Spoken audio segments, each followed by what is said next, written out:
So today marks the start of the Andor series, the finally anticipated Andor series, which I gotta say I have anticipated for quite a while, and by all the interviews and the creator himself, I wasn't disappointed at all. This was exactly what I was waiting for from a Star Wars show, especially knowing how Rogue One panned out and how all these series are starting to come out as very kid-friendly, family-oriented. Andor is not that way. We got cussing that is canon now. Literally, sexual intercourse is now canon. The movie starts with annotations with text saying BBY, 5 BBY. I have never seen anything like this in a Star Wars series or movie, any medium whatsoever, and it shows that this series is going to be something special, something completely different, gritty, and intelligent more so. In retrospect, now that a couple of months have now passed, the Obi-Wan series was great,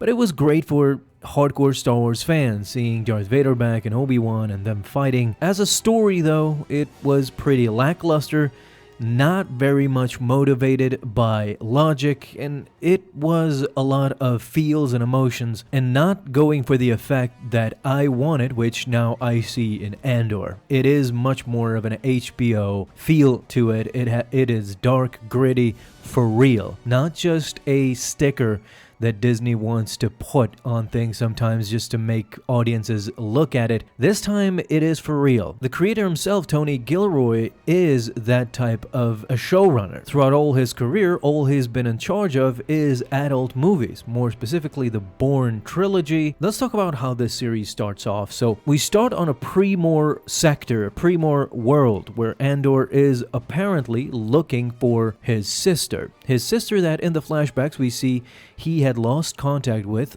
ever since he was a kid. It was actually Marva who saved him at the time on Kenari. I'm gonna be jumping from episode to episode, but essentially I want to talk about what I want to talk about because there are 3 episodes and I don't think I can fit everything in one video. What I found most fascinating is that during the time when Marva is saving Cassian, or Casa, as we see his real name is Casa, and he didn't even speak basic at the time. He came from a tribe of kids on Kenari. It seems like a mining or a Republic frigate had an accident. The ship fell, but as Marva is saving Cassian, it is very eerie for her to say that if Republic troops find him, they will kill him on sight. You see, immediately the show is setting up things with these 3 episodes that it's not black and white. We already knew that from Rogue One, Cassian Andor was a very troublesome figure. We saw him assassinate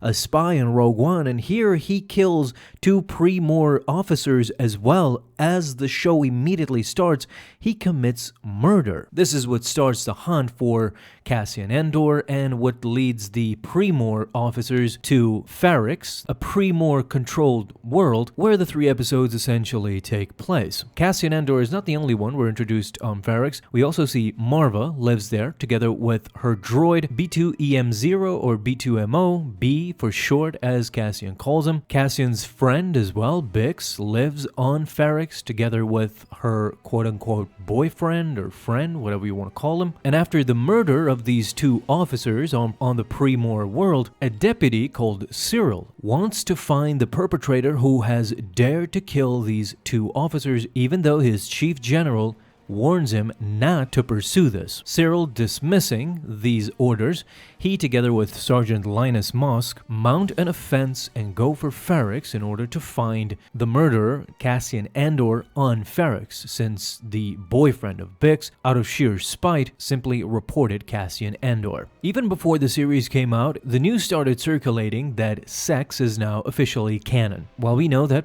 that's how people procreated, more specifically Anakin and Padme, sex as a visual was never actually seen in Star Wars, and it's not like it is seen in Andor, but it is heavily insinuated, and we see the aftermath and stuff like that, Bix in her underwear, and on and on. Also, shit is now officially canon too. These are things that I really am glad that Disney is starting to incorporate. For me, even if you don't like the series or thought it was slow, you gotta understand what Disney is trying to say with this series. It's not really important, guys, if you are excited to see Andor, the Andor series, or the character Cassian and his exploits, he will die in the end. I get that. But the statement that Disney is saying with this series is that it's not gonna be all kiddie-friendly, family-friendly stuff. That's what hampered the Obi-Wan series, in my opinion, heavily. It was the bullshit scenarios, the weird ways in which Obi-Wan would escape the grasp of the Empire. You remember the Scooby-Doo routine. I mean, that was cringy and crazy. The Mandalorian is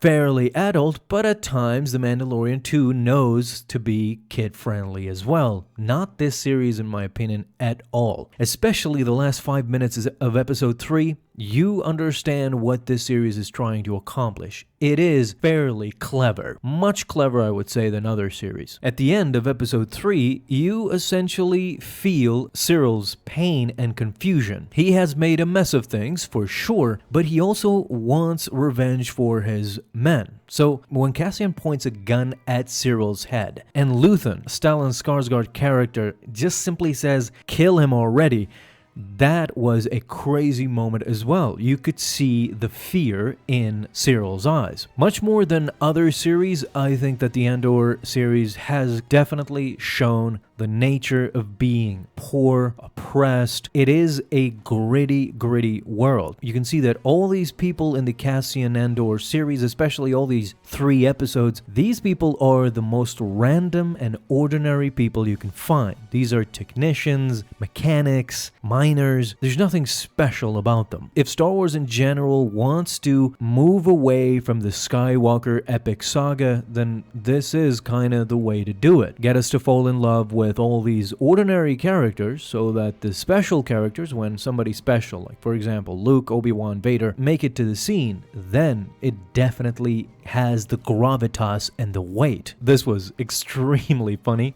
Star Wars Chinese food is now confirmed. I mean, somebody was eating blue noodle takeout, and he seemed to be enjoying it, I gotta say. B2 Emo was a great droid as well. I loved the line when he replied, "That's 2 lies," and he doesn't have the enough capacity or battery to tell 2 lies. Again, not cringy humor, but interesting humor. Something that I think The Last Jedi could have used a lot. But I fear that after these 3 episodes, B2 is gone, and we might not see him until the last episodes probably. Essentially, these 3 episodes were the story of how Cassian went to being just a scoundrel, a nothing person, just living his day-to-day life by lying, cheating, as we see around the city. People are asking for their money back since Cassian has swindled a lot of them. His crowning jewel, of course, he wants to sell the NS9 Starpath unit, which is an untraceable Imperial equipment that could be of very use to somebody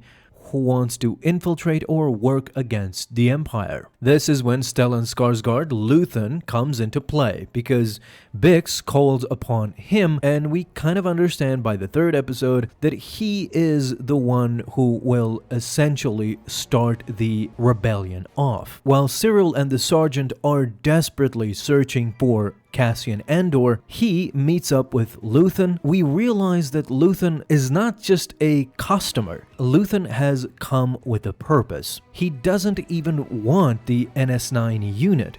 He just wants Cassian. He understands what Cassian is all about, and he knows that he needs somebody like Cassian on his side if he is gonna start this push, this rebellion. In the trailers, we later see Luthen also talking to Saw Gerrera and with Mon Mothma as well. This is why I'm thinking that he will be the prime orchestrator of the rebellion, the one who starts things off. I really loved the fact that how Cassian and Luthen came together inside that factory scene where they met up for the first time, because it wasn't anything cringy or the story needs them to be friends and that's why they're friends. Like, they came to a mutual agreement about the Empire, about how fat and arrogant they are. What we heard from the trailer, that had much more weight in the episode, because we understand what Cassian Andor is actually talking about. Because Luthen wants to know how he stole this NS9 unit, and Cassian does not give an overcomplicated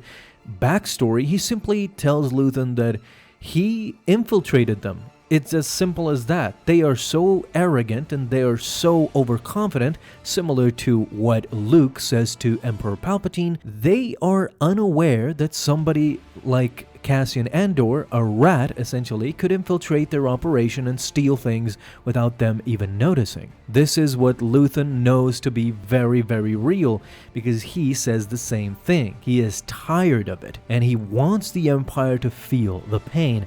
This is what connects these two characters, and I loved that moment, because it wasn't forced, it wasn't cringy. Again, it was perfectly written, even the dialogue itself. And in the end, they make their escape, leaving Cyril to confront his own self and what he actually did. Cyril now, with two of his colleagues dead, him wanting revenge, even more colleagues of his are dead because of this operation, and everybody will be in deep shit, I assume, by episode 4, 5, and so on.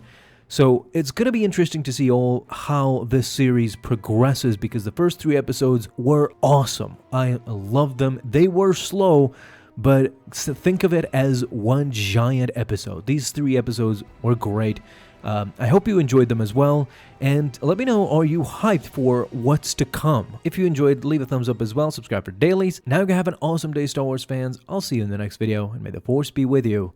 Until then.